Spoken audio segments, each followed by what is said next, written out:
আসসালামু আলাইকুম এভরিওয়ান, আশা করছি সকলে ভালো আছেন। আমাদের আজকের রেসিপি কাঁঠালের বড়া অথবা কাঁঠালের ফুলুরি। আশা করছি আপনাদের সকলের কাছে ভালো লাগবে এবং সহজও লাগবে। আমার আজকের সহজ রেসিপি আপনাদের সকলের কাছে ভালো লাগলে অবশ্যই আমাকে একটু ভালোবাসা দিয়ে যাবেন। আর এই কাঁঠালের পিঠা বানানো কিন্তু খুবই সহজ। এখন যেহেতু কাঁঠালের সিজন চলছে, তো আপনারা কিন্তু একদম ইজি প্রসেসে এই পিঠাটা তৈরি করে নিতে পারবেন, তাও আবার ঘরে থাকা মাত্র কয়েকটা উপকরণ দিয়ে। কোনো ধরনের কোনো ঝামেলাই মনে হবে না। তো আশা করছি আপনাদের সকলের কাছে ভালো লাগবে। তো কথা না বাড়িয়ে চলে যাচ্ছি মূল রেসিপিতে। তো কাঁঠালের বড়া তৈরি করার জন্য আমি এখানে বেশ কিছু কাঁঠালের কোয়া নিয়ে নিয়েছি। দেখতে পাচ্ছেন একদম পাকা এবং রসালো কাঁঠাল, এবং মিষ্টিও কিন্তু অনেক মিষ্টি কাঁঠালটা। আর এরকম করে আমি সমস্ত কাঁঠালের কোয়া থেকে বিচিগুলো ছাড়িয়ে নিব। যারা এরকম একদম পাকা রসালো কাঁঠাল খেতে চান না বা খান না, অবশ্যই আপনারা এরকম ভাবে পিঠা বানিয়ে খেতে পারেন, বাচ্চাদের দিতে পারেন, তাতে অনেক বেশি খুশি হয়ে যাবে। যাই হোক, সমস্ত কাঁঠাল থেকে আমি বিচিগুলো আলাদা করে নিয়েছি। এখন ব্লেন্ডার করে নিতে হবে। যাদের কাছে ব্লেন্ডার আছে অবশ্যই ব্লেন্ড করে নেবেন, আর ব্লেন্ডার না থাকলে অবশ্যই ছাঁকনির উপরে দিই আপনারা একটু ছেঁকে নিলেই দেখবেন যে কাঁঠালের পিউরিটা বের হয়ে এসেছে। তো এই যে কাঁঠালের পিউরিটা রেডি হয়ে গেছে। এখন আমি এখানে দিয়ে দিব হাফ কাপ চিনি। আমি আমার পছন্দ মতো মিষ্টিটাকে ব্যবহার করছি, আপনারা চাইলে আর একটু বেশিও কিন্তু দিতে পারেন, ঠিক আছে। তারপর আমি এখানে মেজারমেন্ট কাপ দিয়ে মেপে 2 কাপ আটা দিচ্ছি। আপনারা চাইলে আটার পরিবর্তে ময়দাও ব্যবহার করতে পারবেন এবং সামান্য একটু চালের গুঁড়োও কিন্তু ব্যবহার করতে পারবেন। তারপরে এখানে আমি দিয়ে দিব 1 মুঠ নারকেল কোড়া, আর সেই সাথে দিয়ে দিব সামান্য লবণ। মিষ্টি জিনিসে একটু লবণ দিলে খেতে কিন্তু দুর্দান্ত হয়, তো অবশ্যই একটু লবণটা দেওয়ার চেষ্টা করবেন, ঠিক আছে। সমস্ত উপকরণগুলো যখন ভালো করে দেওয়া হয়ে যাবে, তখন আমি এখানে হাত দিয়ে খুব সুন্দর করে মেখে নিব, একদম পানি ছাড়া। আমাদের কাঁঠালের পিউরি যতটুকু হয়েছিল তাতেই কিন্তু এই পিঠার ব্যাটারটা কিন্তু রেডি হয়ে যাবে। অবশ্যই একটু চেপে চেপে ভালো করে তৈরি করে নেবেন, ঠিক আছে, এই পিঠার ব্যাটারটা। তো কথা বলতে বলতে আমাদের পিঠার ব্যাটারটা কিন্তু রেডি হয়ে গেছে। দেখতে পাচ্ছেন পিঠা তৈরি করার জন্য একদম পারফেক্ট একটা ব্যাটার কিন্তু আমি তৈরি করে নিয়েছি, এবং কোনো ধরনের কোনো পানি ছাড়াই কিন্তু তৈরি করে নিয়েছি, দেখতে পেয়েছেন আপনারা।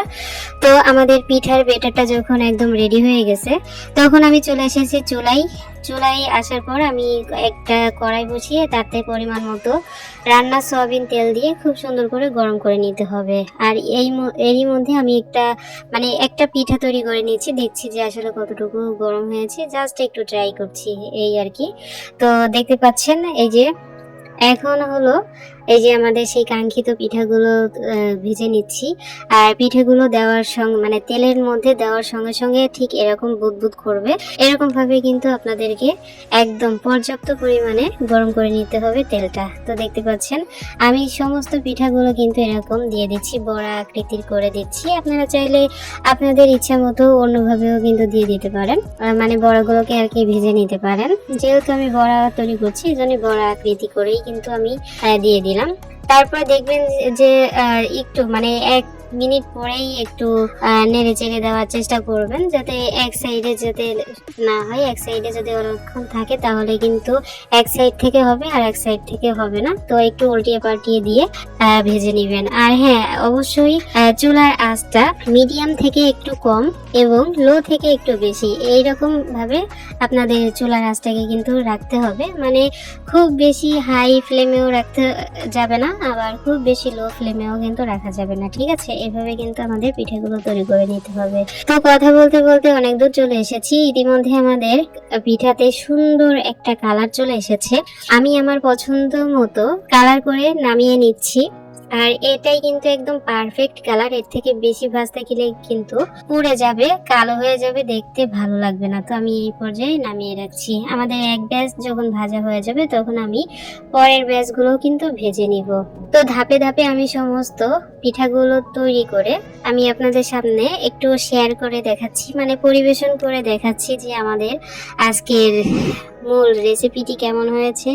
আমাদের কাঁঠালের পিঠার কালারটা মাশাআল্লাহ এতটা সুন্দর হয়েছে, যেটা দেখলেই মন ভরে যাচ্ছে, খাওয়া তো দূরের কথা। তো যাই হোক, দেখতে পাচ্ছেন কতটা সুন্দর লাগছে। যারা পাকা কাঁঠাল কিন্তু রসালো কাঁঠাল খেতে চান না বা খান না, তারা অবশ্যই এরকম ভাবে পিঠা ট্রাই করতে পারেন। আমি একটা পিঠা আপনাদের সাথে শেয়ার করে দেখিয়ে দিচ্ছি যে পিঠাগুলো মাশাআল্লাহ কতটা ফুলেছে, ভিতরে কিন্তু একটু জালি জালি যুক্ত হয়েছে।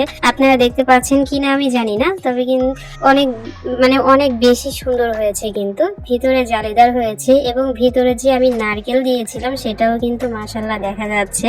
আপনারা একটু লক্ষ্য করলে কিন্তু বুঝতে পারবেন যে পিঠাগুলো কতটা ফুলেছে।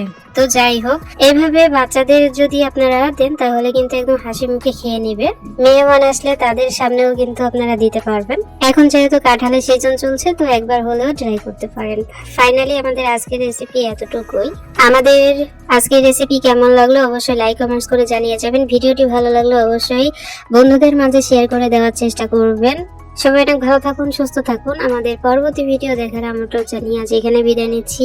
আল্লাহ হাফেজ।